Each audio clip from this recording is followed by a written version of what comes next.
You're listening to the Beyond Measurements and Image podcast, where we build healthier lifestyles, elevate your well-being, and transform lives. Welcome to BMI.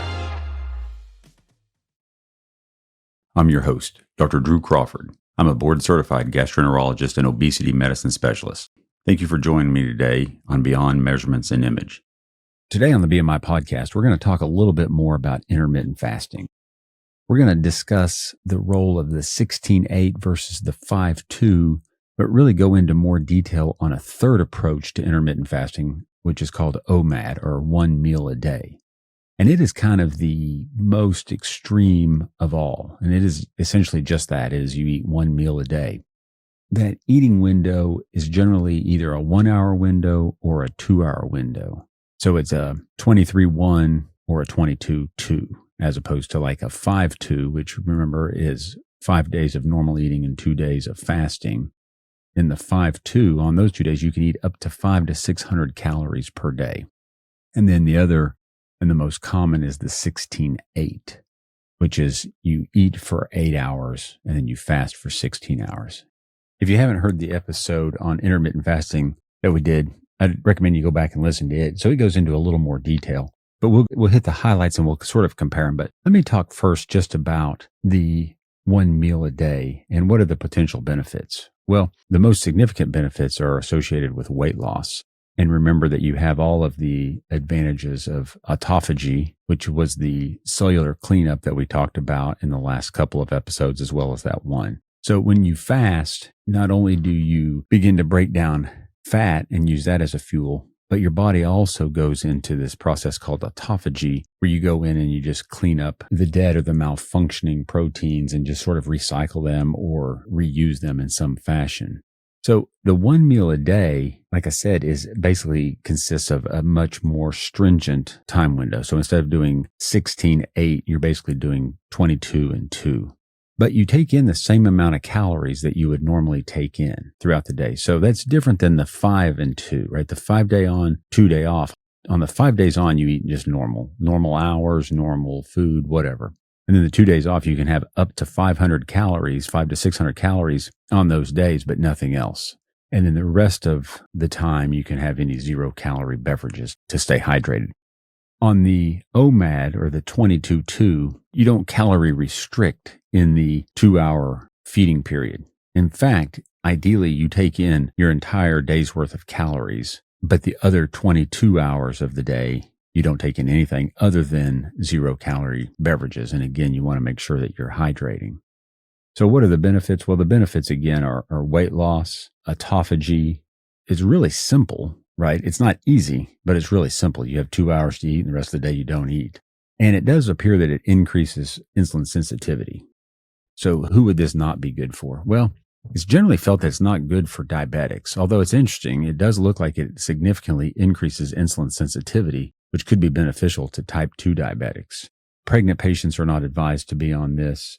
If you have an eating disorder, any of these intermittent fastings are probably really a slippery slope and something that you want to avoid. Patients with cardiovascular disease might want to at least talk in detail with their doctor about intermittent fasting. And this OMAD, 1 meal a day, may be something worth avoiding because when you look at the data, it does appear that the LDL cholesterol slightly increases in patients that do the 1 meal a day fasting. So that's who it's not good for. What are some of the side effects? Well, fatigue and hunger. And then when you get really hungry, right, if you break the fast, if you get really hungry, then what happens is you might just really go in and overeat. And then that kind of, works against the idea of weight loss. What studies have been done on this? One of the best studies that I found was titled Differential Effects of 1 Meal Per Day in the Evening on Metabolic Health and Physical Performance in Lean Individuals. And this was written by Emma Meeson and others. And it's really quite informative. Let me tell you about the study. So it was a small study. It only consisted of 11 patients. Initially, 13 were enrolled, but 2 dropped out. And it occurred over the course of 11 days. And what they did was they took patients and they gave them a eucaloric meal. So in other words, like normal calorie meals. They split it into 2 portions of the study. They took all 11 participants and they either gave them 1 meal a day to 22-2 or they gave them 3 meals per day. And they did this in what's called a randomized crossover study. So they took all of the participants and let's just say that they put in a portion of them doing the 1 meal a day for 11 days. And then at the end of the 11 days, they did a 2-week washout period where they were able to just eat whatever, normal hours, normal everything. And then the following 2 weeks, they did the 3 meals per day as part of the study. And then they crossed that over. So some of them did the 3 meals per day first, and some of them did the 1 meal per day first. Obviously, you can't blind that. You can't blind that to the participants or the researchers. And so they did that, and then they collected data. What all did they look at? Well, they looked at a lot of things. They looked at body composition. What happened to their bodies when they went through this? And specifically comparing the 11-day period when they were on the 22-2 and comparing that specifically to the 11-day period when they were on the 3 meals a day. They were comparing those. That washout 2 weeks in between was out. That data was not included. And so what they looked at is they looked at body composition. And of course, in the study, they go into great detail about how they measure all this. And what they found was when the participants participated in the 1 meal a day portion of the study, they lost approximately 1.4 kilograms, which is just a little over 3 pounds. As compared to in the 3 meal per day, they lost only approximately 1 pound. Now remember, that's over 11 days, right? So in the 3 meals per day arm of the study, all the participants lost approximately 1 pound. Then there was a 2-week washout. And then, of course, they started all new data points.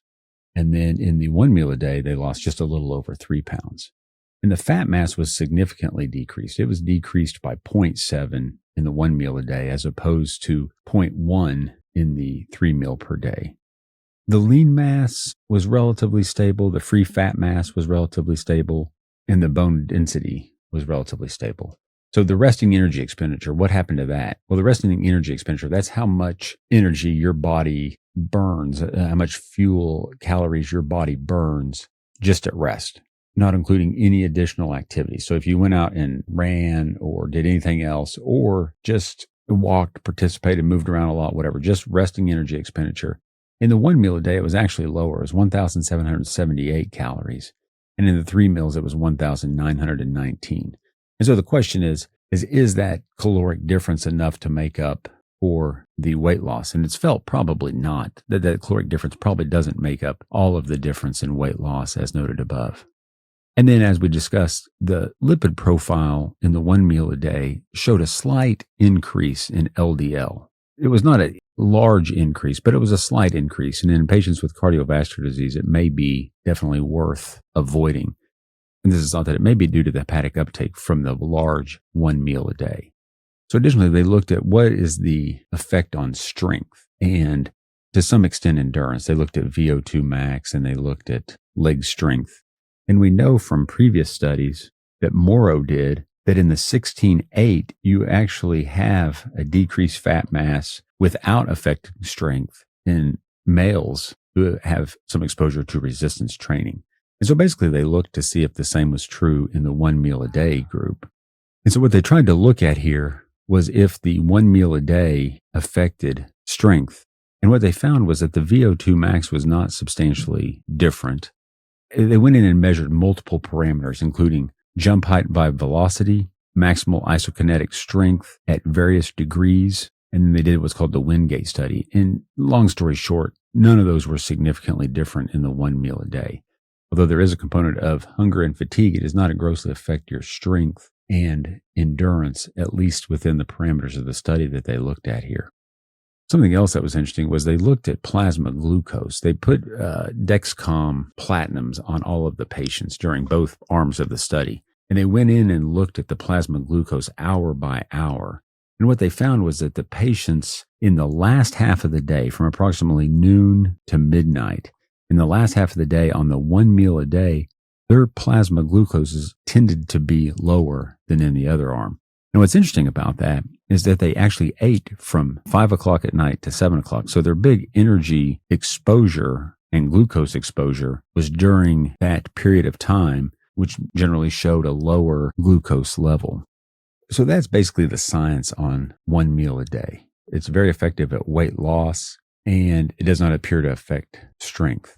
But it is difficult, likely, and you're going to have a significant amount of willpower.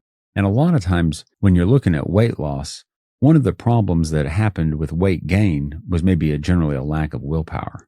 Now, yes, it's true there's a lot of neurotransmitters and the hypothalamus is involved, and there's a lot to be said about just physiologically these things happen to us. But like we've talked about before, we can't just say that this is just how we're wired. Maybe it is how we're wired, but we still have to overcome it. We still have to exert our will if we want to be healthier.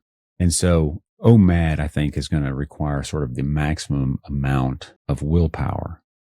Let's talk briefly here about the 16-8, the 5-2, and the OMAD. And let's talk about where the benefits are and how maybe they shake out. So which would be the most difficult? Well, when they look at it and they do sort of a side-by-side comparison, what they find is that the 16-8 is the regimen that has the most compliance, right? Long-term adherence for the 16-8 is about 78%. The 5-2 is a little bit less at about 65%, and then the OMAD is even less at 52%. So what that tells us is that's sort of a surrogate marker for the level of difficulty or the level of dedication that's required. Not to say that anybody doing the 16-8 method is missing out on something, right? The most effective diet, no matter what it is, whether it's intermittent fasting, Mediterranean diet, keto diet, whatever, the most effective diet is the one that you're compliant with. And we know that to be a fact. So in terms of difficulty, I would say the 16-8 would be the easiest one. And probably definitely if you're starting, that's the way to go. The 5-2 would be somewhere in the middle, and then OMAD would be last in terms of difficulty.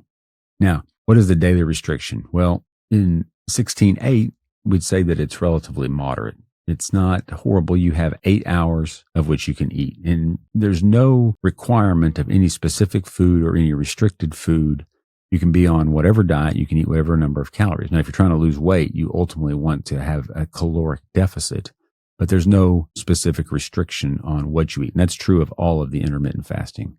So in the 16-8, you get 8 hours every day to eat. And you can pick those 8 hours, but they need to be consistent. So it can either be 11 in the morning to 7 at night, or it could be 6 in the morning to 2 in the afternoon. You can pick whatever window you want, but you have to be consistent with it from day to day. It can't vary. Daily restriction, again, moderate in the 16-8 and severe in the 1 meal a day. On the 5-2 method, you could argue that there's really no restriction, at least for those 5 days, right? On the 5 days that you can eat anything you want, anytime you want it. But on the 2 days that you can eat, it's quite restrictive. You can't eat anything other than about 500 to 600 calories. And then on OMAD, the restriction is severe. Now, it's not the restriction during those 2 hours that you eat, but it's the other 22 hours where you're restricted. And again, if you want to lose weight, you need to have generally a caloric deficit. I do think it might be easier to have a caloric deficit if you have to take all of your calories in within a 2-hour period. If you have a set goal of taking in 2,000 calories a day and you have 8 hours to take in those 2,000 calories, that would be easier, I think, than to try to take in 2,000 calories within 2 hours. Or sometimes the 1 meal a day is actually over just 1 hour.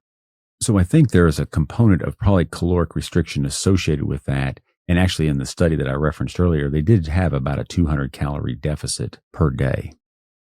Social flexibility. Well, it's quite high in the 16-8 method. It's extremely high in the 5-2 method. And in fact, one of the things that makes the 5-2 method so desirable is that you can really have a normal life 5 days a week, and those other 2, you're not eating anything. So from a social perspective, you can control that. So the 5-2 method doesn't necessarily require that you have the same 2 days every week that you're fasting.